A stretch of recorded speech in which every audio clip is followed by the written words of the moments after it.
नमस्कार, मी श्यामल. बातम्यांच्या लंच बॉक्समध्ये आपलं स्वागत. गुंतवणूकदारांना पुन्हा एकदा सॉव्हरेन गोल्ड बॉन्ड गुंतवणूक करण्याची संधी मिळते. 2023-24च्या सॉव्हरेन गोल्ड बॉन्ड योजनेत 12 ते 16 फेब्रुवारीपर्यंत सोन्यात गुंतवणूक करण्याची संधी मिळणार आहे. मात्र गोल्ड बॉन्डचा दर काय असणार हे अद्याप स्पष्ट करण्यात आलेलं नाही. गेल्या 2 दिवसांपासून आयकर विभागाची वेबसाईट बंद आहे. यामुळे ई-फायलिंगच्या सर्व सेवा ठप्प आहेत.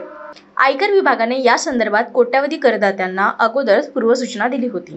त्यामुळे करदात्यांनी वेबसाईटवर ई-फायलिंग सुविधेचा लाभ घेता आला नाही. मात्र आता वेबसाईट पूर्ववत सुरू आहे. मुंबईकरांना मोठा दिलासा मिळाला आहे. यंदाही मालमत्ता करात कोणतीही वाढ करण्यात आलेली नाही. मुंबईत मालमत्ता करात दर 5 वर्षांनी वाढ करण्यात येते. याआधी 2015 मध्ये मालमत्ता कर वाढवला होता. पण 2020 आणि 2021 मध्ये कोरोनामुळे 2020ची करवाढ थांबवण्यात आले होते. 2023 ते 2025 या वर्षांसाठी मालमत्ता करात वाढ होण्याची शक्यता वर्तवली जात होती. पण राज्य मंत्रिमंडळाच्या बैठकीत यंदाही मालमत्ता करात वाढ न करण्याचा निर्णय घेण्यात आला आहे. आरबीआय पतधोरण विषयक समितीची बैठक होणार आहे.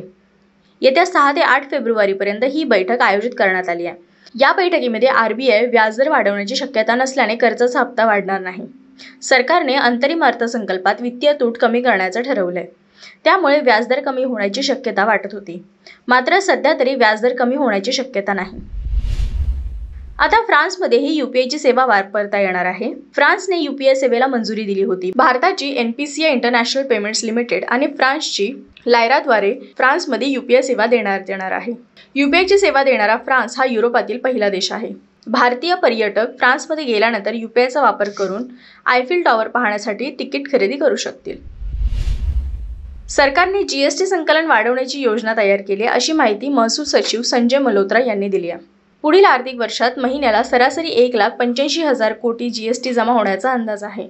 सध्या दर महिन्याला 1,66,000 कोटी जीएसटी सरकार खजिन्यात जमा होतोय. जीएसटी चोरी रोखण्यासाठी सरकार कडक नियम करणार आहे.